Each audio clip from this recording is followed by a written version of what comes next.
All right, welcome to Hoops Tonight here at The Volume. Happy Friday, everybody. Hope all of you guys are having a great end to your week. We are continuing our season preview series today with the Northwest Division.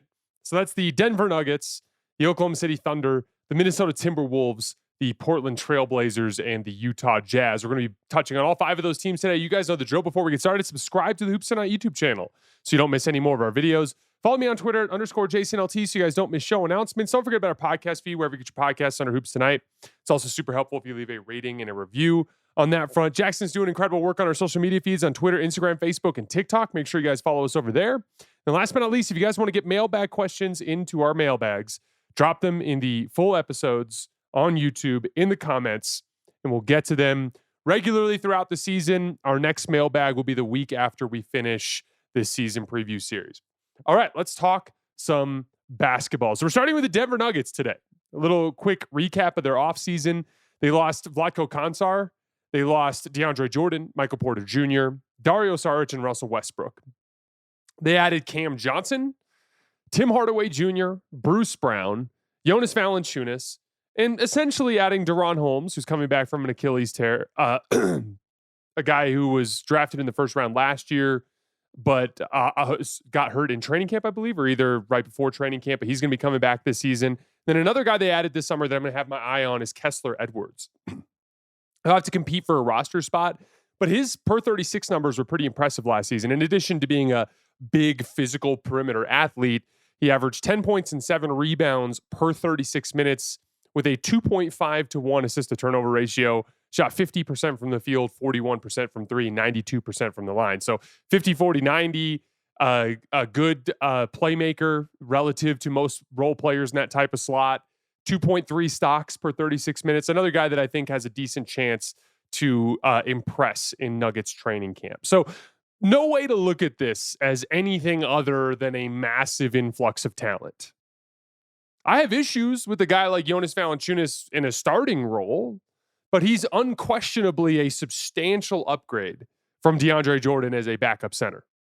Cam Johnson is a better player than MPJ, but I also think he's a better fit than MPJ in this phase of the Nuggets contention window, which we'll dive deeper into here in a minute. It won't be hard for Deron Holmes to be better than Dario Saric was, and I think that the combination of Bruce Brown and Tim Hardaway Jr. is a big step up from Russell Westbrook coming off the bench. So this is quite simply the best roster that Nikola Jokic has had to work with in his entire NBA career. And it's a big part of why I'm so high on the Nuggets coming into this particular season. Let's start with the Cam Johnson fit. We've talked about this plenty over the summer, but I'll go over it quickly again here. I think Cam represents an upgrade over MPJ in 2 clear areas that I think will help the Nuggets on both ends of the floor. First is the fact that he's just a much better ball handler than Michael Porter Jr. The lack of reliable ball handling outside of guys like Jamal Murray and a little bit of Aaron Gordon was a big part of why Denver had to take high-risk options like Russell Westbrook or leaning a lot on a young Julian Strawther. Now, Michael Porter Jr. could scale up his offense a bit, as we've talked about over the years, especially versus lower-level competition, but mostly in handoffs, and again, that had some limitations as you went against the higher-level teams in the league. I think Cam Johnson is just a much better ball handler than Michael Porter Jr. He should be able to actually run action, both with Jokic and without Jokic on the floor. I also like this in the context of Tim Hardaway Jr., who should be able to come in and run many of those same dribble handoff actions that Michael Porter Jr. ran with Nikola Jokic. In short, the team has substantially more offensive firepower now. If you as a Nuggets fan are worried about the catch and shoot side of things, yes, Michael Porter Jr. was taller. I'd argue at like pure standstill shooting because of his height and the slight increase in percentage, he's a little better than Cam Johnson there, but it doesn't really manifest much in the percentages. Cam was 40% on catch and shoot threes last year. So was Michael Porter Jr. Cam was 44% on unguarded catch and shoot threes. Michael Porter Jr. was 45%. So not much of a statistical difference there, even though we can admit that Michael Porter Jr. is probably a little better just because of his size in that specific side of things. The second piece here is the defensive end of the floor. In last year's version of the team, Christian Braun was their primary point of attack defender. And then if they ran into a situation where they needed to guard another perimeter player that would handle the ball, or if it was a bigger forward that was handling the ball, they would have to deploy Aaron Gordon there. They had no choice because Michael Porter Jr. is not a good perimeter defender. When Michael Porter Jr. is locked in, he can be a solid weak side defender. He can protect the rim a little bit. He's a solid defensive rebounder, but he can't guard on the perimeter.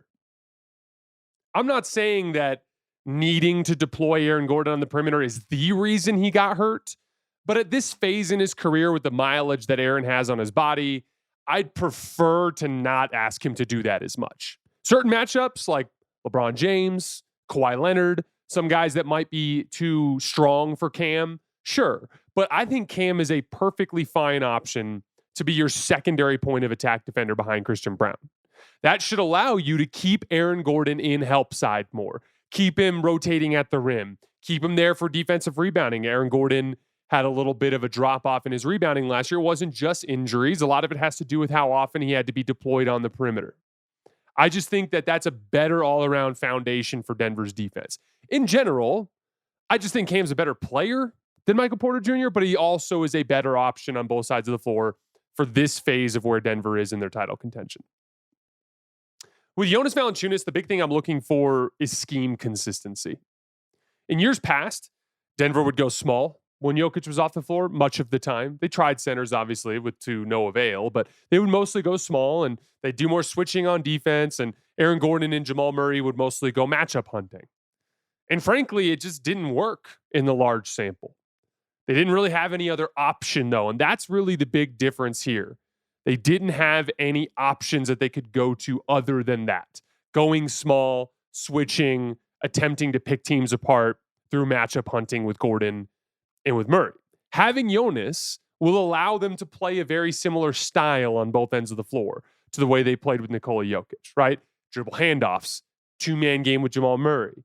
Jonas can pick and pop a little bit. Jonas can play out of the post, especially against favorable matchups. No, he can't do any of that stuff as well as Jokic can. That's not what I'm trying to say. But against inferior NBA talent that's coming off the bench for teams, he can be reasonably effective there. And it allows you to continue to run the same things that you're running. Even on defense, you can continue to run your higher drop coverage, perhaps with a guy like Deron Holmes operating on the back line behind Jonas when he has to come up to the level. It's not necessarily about winning those minutes with Nikola Jokic off the floor. It's just about not hemorrhaging points the way they had been. Last year, once again, Denver lost 10 points per 100 possessions when Jokic was off the floor. That's going to make it really difficult to win basketball games.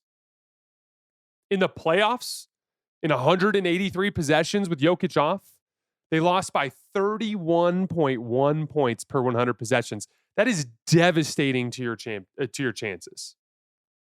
Despite this, they pushed OKC to 7 and might have won if Aaron Gordon didn't get hurt.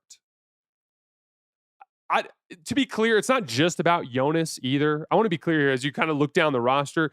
To me, it's about everything. It's about having Bruce Brown. It's about having Tim Hardaway Jr. It's about having Jonas Valanciunas. It's about having options.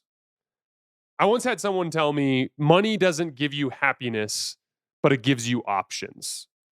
And I felt that personally last week when we were moving up here to Denver. We were doing our last phase of our move. It was a 3-phase move, and we got a trailer, and we were driving it up through Interstate 25, and we hit Albuquerque in rush hour traffic in the morning, and literally I blew a tire on my truck. And I was able to get a tow truck, and I was able to get a couple of tires and get back on the road. I remember when I was much younger, my wife and I were moving from Charlotte to Tucson, and we had all of our stuff loaded up in 2 cars, and we had our dogs with us, and it was a 28-hour drive. And we were so broke, we literally couldn't afford a hotel. Like, literally, because of the dogs and knowing that if you wanted to get a place that would allow dogs or that would charge a dog fee, it was going to be like $300 or $400 for us to spend the night. We couldn't afford it. And so we pushed through the night, and it was terrifying, and I probably shouldn't have done it. And we damn near got ourselves killed driving through West Texas in the middle of the night as I'm damn near falling asleep on the road. I didn't have options then. Whereas something far worse happened driving up, pulling a trailer. but I had options. I was able to get a tow truck. I was able to get the tires. I was able to get us back on the road. In the past, for the Nuggets, when they would be watching the wheels come off, quite literally, David Adelman would look at the end of the bench and he wouldn't have those options, right? He wouldn't have this player that can go out there and patch the holes, that could make things work in those units when Jokic was off the floor.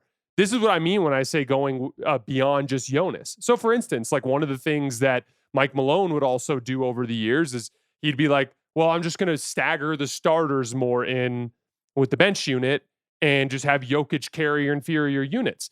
You have much more flexibility to do that now because I know that Bruce Brown and Tim Hardaway Jr. can score with Nikola Jokic. I know that those guys, Bruce Brown can run regular pick and roll and inverted pick and roll, slipping out of it with Jokic. Tim Hardaway Jr. can run many of the same dribble handoff actions that Nikola Jokic ran with Michael Porter Jr. They have the options now to put more of their talent. They could run Cam Johnson, Jamal Murray, and Aaron Gordon with Jonas Valanciunas or in a bench group with Gordon at center and have more talent on the floor during those units without having to wear everybody out. In the past, they'd have to push minutes to do that. In general, this depth, it gives them options. It gives them the ability to commit more to the defensive end throughout the entirety of the regular season because of the ability to keep everybody's minutes down and ask people to do more game to game. They have so much more in the way of options. He's looking at his hand of cards, and he has like 3 or 4 different ways that he can try to attack the situation that did not used to be the case. And again, it's not about winning necessarily those minutes, but maybe losing the Jokic off minutes by 1 or 2 points per 100 possessions instead of by 10 to 15 points. That could massively improve their chances both night to night in the regular season and when they get to the playoffs. As for the defensive end of the floor, I thought last year was a good example of them straight up switching, like flipping the switch, right? It's a concept that's very dangerous. It's a concept that has burned veteran teams over the years, but it has worked a few times in NBA history, and it usually is teams that have won championships in the past. To be clear, the Nuggets did not lose because of their defense. They guarded Oklahoma City about as well as they possibly could have. A combination of having some high-end defensive personnel like Aaron Gordon and Christian Brown. Their weaker defenders, Nikola Jokic and Jamal Murray, both have very high IQs, which allows them to scale up in those situations just by being in the right spots as part of the game plan. And credit to David Adelman. I thought he did an excellent job of keeping Oklahoma City off balance by constantly mixing up coverages and using a lot of zone. But they were a brutal regular season defense. This year, I expect them to be closer to that 12 to 15 range. One, because of depth, like we just mentioned. More good players means less of a necessity to conserve energy night to night throughout the season because you can keep people's minutes down. You know you got enough good players to do it. And then 2, belief.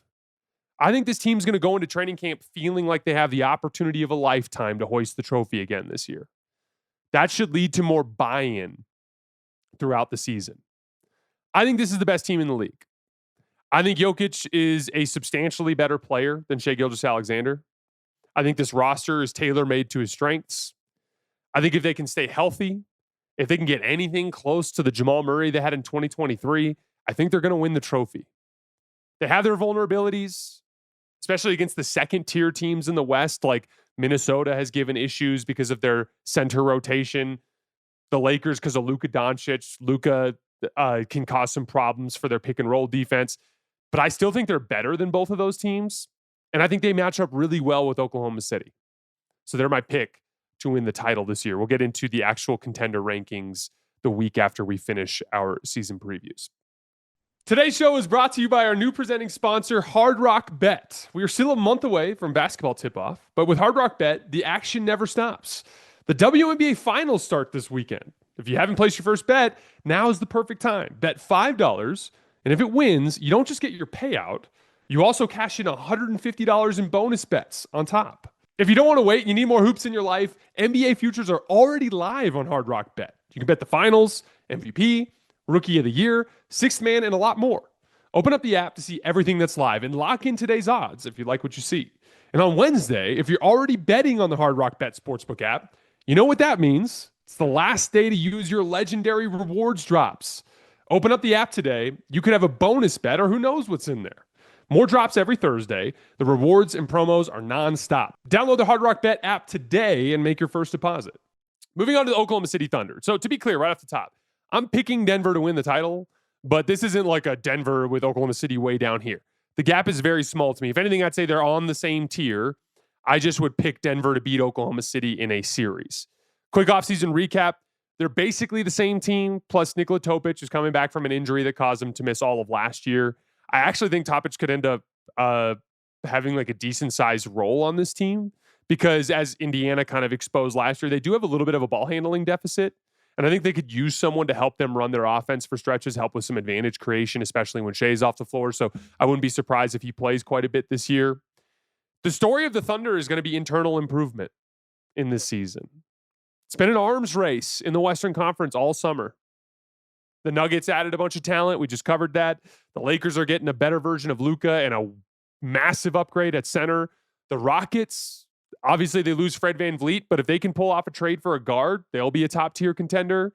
The Clippers added a bunch of depth. We covered that the other day. The Warriors, if they get Horford, will be better. We covered that the other day. The Mavs will be a pain in the ass. After being out of the equation last year, the Spurs will likely join the mix. And the Thunder, rightfully, for the record, they stood pat. So if they're going to keep up, they need internal improvements. Last year's Thunder would lose to this year's Nuggets, in my opinion. I mean, hell, last year's Thunder damn near lost to last year's Nuggets, right? So what does that internal improvement look like for Oklahoma City to maintain the gap between them and the rest of the league as they get better around them? First and foremost, Shai's game management. Shai had a remarkable regular season statistically, but his efficiency plummeted in the postseason. And I thought his inconsistent game management was a big part of how they had such an up and down postseason run. Some nights he'd come out and do a great job of setting up his teammates and looking for advantages, picking his spots as a scorer and keeping everybody in rhythm. And then other nights he'd come out gunning and he'd take the team out of rhythm. The stats here were insane. When the Thunder won in the postseason, they had a 120 offensive rating. When they lost in the postseason, they had a 103 offensive rating. Out of the 16 playoff teams, if you took all their offensive ratings just in losses, that ranked 11th out of the 16 teams. In short, their offense was awesome when they won and legitimately terrible when they lost. Now, to Shai's credit, every time the shit hit the fan and the Thunder found themselves in like a must-win situation, I thought he managed those games extremely well, and he got the job done. That's the beauty of everything that happened with the Thunder last year. In many ways, they showed the warts of their youth and won anyway. And that's what's scary about the potential future. Outside of Game 4 of the Finals. Game 4 of the Finals was the one time I thought Shai kind of had a bad floor game in a big spot. But even then, he came alive down the stretch in the final minutes, made the big plays, got the win that they needed. But this year, in all likelihood, the margin for error will be smaller. The top 6 teams in the West are just better than they were last year. So Shai becoming a more consistent game manager would go a long way towards them helping avoid an upset. J-Dub's overall development. J-Dub was incredible in this playoff run. And for that reason, he ended up cracking my top 20 players in our player rankings this year. But he was inconsistent as well, as many young players are. Like, when J-Dub scored at least 18 points, the Thunder went 14-2. When he failed to score 18 points, the Thunder went 2-5. The biggest piece was mostly his three-point shooting. He was 5 for 34 from 3 in those 7 games where he failed to get to 18 points. He did really, it seemed like right towards the end of the Nuggets series, it like clicked for him. You could tell he like realized that no one can stop him from getting to the rim. It felt like one of the big aha moments for him in his career. He's just starting to realize that he's one of the most gifted basket attackers in the NBA. We went over some of the stats in our player rankings video that showed he's already one of the most gifted drivers of the basketball in the entire league. But if he can balance that out with a reliable three-point shot, that's where he's going to become a very dependable night-to-night player. And again, when I'm talking about this, and I'm about to talk about Chet in a second, I'm not trying to be super critical of these guys. I'm pointing this stuff out as a reason to get excited. These guys, how many teams, you know how many fans around the league are looking at their team and they're like, we kind of are what we are. We just have to hope we have enough pieces. Like Oklahoma City can sit there and go like, I don't know how much better we're going to get this year, but these guys are going to be better. It's very possible that even just over the course of the season, like sometimes guys take leaps in big spots. Like you could have Chet figure it out and it could all click in a big Western Conference Finals series. That's a potential that this team has that many teams around the league don't have. With Chet, it's his offensive development. I thought Chet was phenomenal on defense in the entire playoff run. His combination of rim protection and his ability to switch out onto guards was a huge part of how Oklahoma City reached the level they reached defensively on their way to get the trophy. But obviously on offense, it was an adventure, right? He had 6 20-point games, but he had 4 single-digit games. And similarly to J-Dub, it was tied to the team's success. When Chet scored at least 13 points, the Thunder were 13-3. When he failed to score 13 points, they were 3-4. Obviously a big part of that offensive rating we talked about in losses. The issues for him showed up in a variety of areas. He was 46% on layups in the playoff run. Obviously a player of his size, he just needs to get better at finishing around the rim through contact. He took 26 off the dribble jump shots and only made 6 of them. So he either needs to massively improve there or kind of trim that fat out of his game. We'll see. It'll probably be a little bit of both. He shot 32% on catch and shoot jumpers, including 32% when he was unguarded. So he's got to be able to knock down open shots.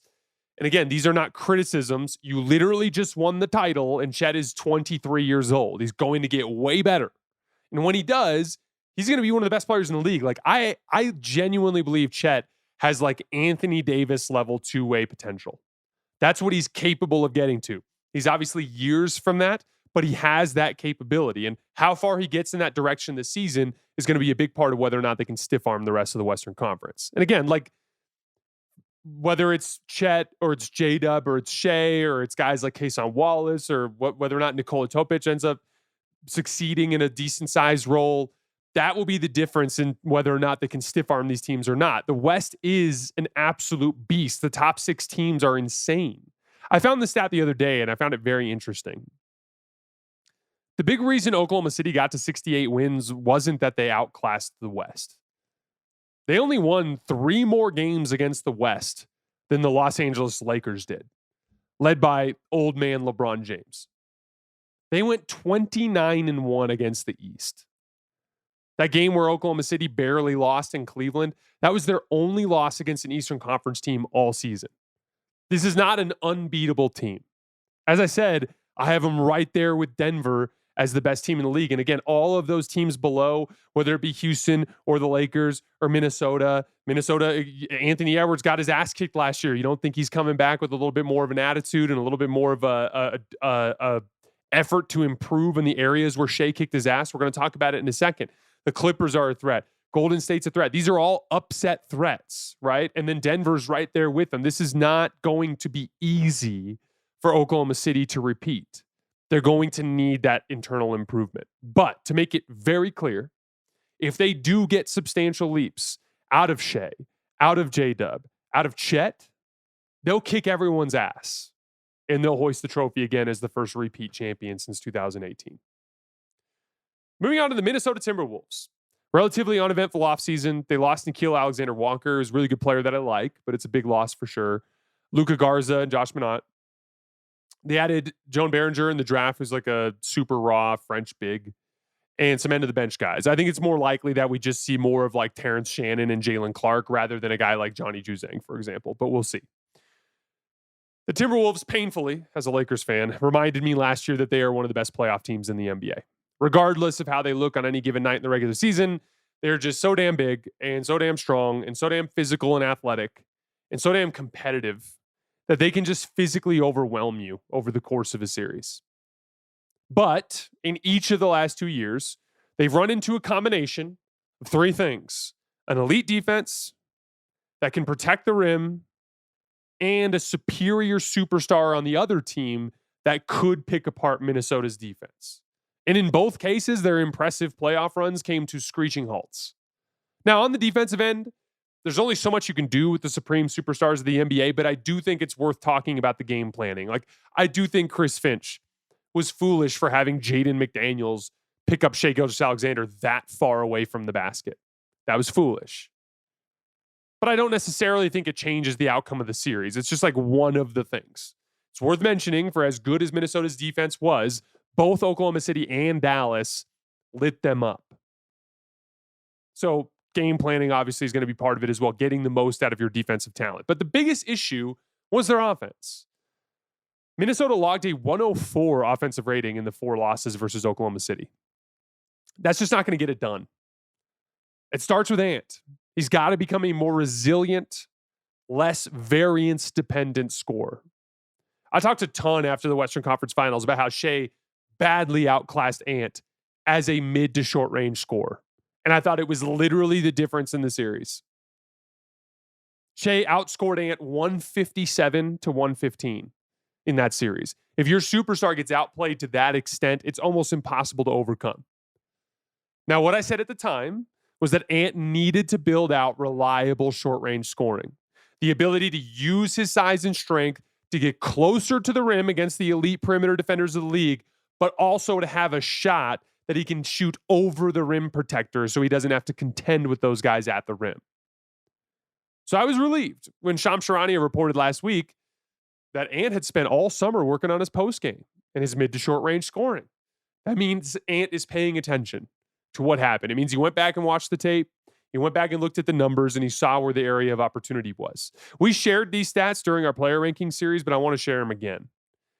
Ant posted up 27 times in the 2024 playoff run and got 1.19 points per possession. That's awesome. He posted up just 7 times total in the 2025 playoff run. It was a thing that really worked for him, and he straight up abandoned it. There's a lot of talk about Ant's playmaking, and it's certainly something you want to see him to continue to incrementally improve on over the years, but he's averaging 6 assists per game on a 2-to-1 assist to turnover ratio over the last 2 playoff runs. He's getting better. He'll continue to get better there. But his supreme gift is scoring the basketball. And right now, he's struggling to do that against the absolute best defenses in the league. That's where he needs to become more reliable.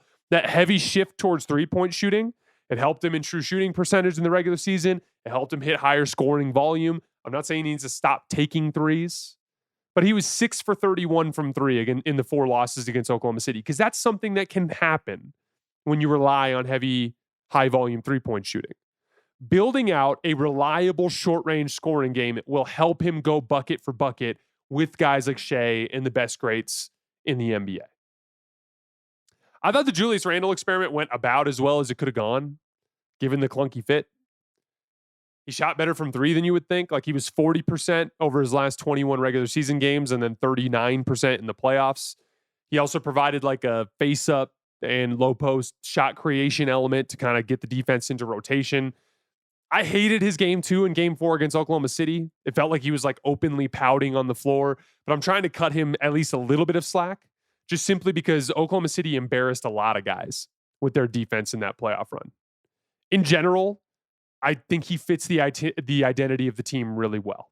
He's a big, physical, ass-kicking forward that can really leverage that physicality in the postseason. He had 27 offensive rebounds in the playoffs, and he was a pretty efficient 24 points per game before the Minnesota series. I think that trade and that experiment worked out about as well as it possibly could have, given the way it looked at the time of the trade. Those 2 guys ultimately control this team's destiny. The defense is the defense. They definitely need more from Chris Finch in game planning, like we talked about, to prevent your defense from just completely falling apart against Luka and SGA.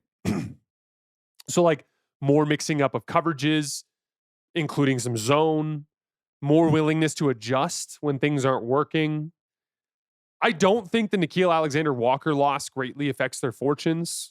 He wasn't in their best 5. He's very good. I like Nikola Alexander-Walker. I wanted him on the Lakers this summer, but he's not in their best 5. And I do think in the regular season, guys like Terrence Shannon and Jalen Clark can be productive enough to prevent much of a drop-off there.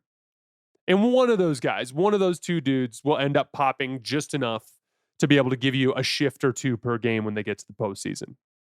They also match up really well with Denver, which I think is a strong foundation for a case that Minnesota could win the conference. They just need to be able to score the ball when they face an elite defense that can protect the rim. So essentially what I'm saying is they've got to be able to handle Oklahoma City if they can get there. And that's going to depend on Julius Randle avoiding those disaster games and Anthony Edwards becoming a better and more reliable scorer, hopefully built around the idea of short to mid-range scoring, as well as the incremental improvements as a playmaker. The pathway's there for Minnesota. Like, it's easy to see.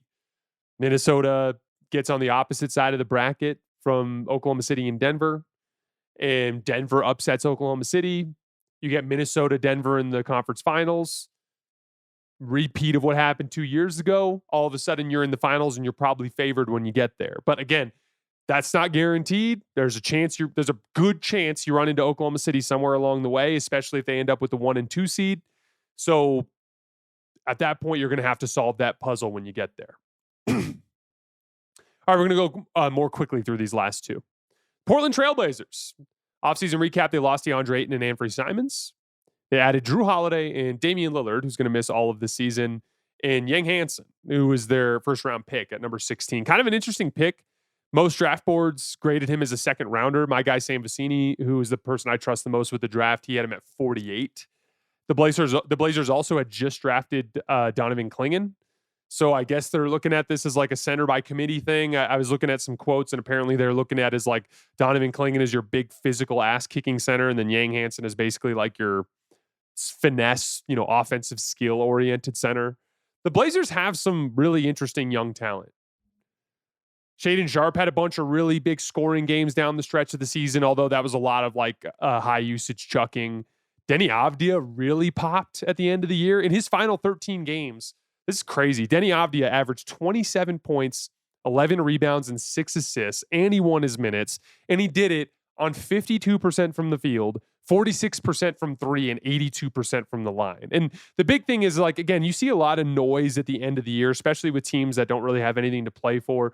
They put the ball in the hands of a bunch of random dudes, and sometimes they can put up numbers. Like, I like Shaedon Sharpe, but I don't expect Shaedon Sharpe to be a guy that's going to average 26 points a game like he did down the stretch of the season, right? Like, to me, like the major on-ball stuff isn't really coming forward for me as something that I think he's ready for just yet. But like the Denny Avdia stuff, I view that as real.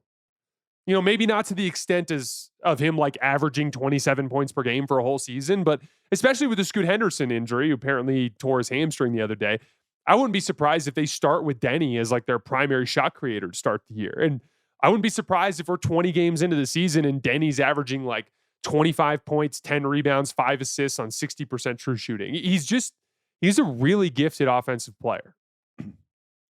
He shot pull-up threes insanely well. He shot 41% on 70 pull-up threes with Portland.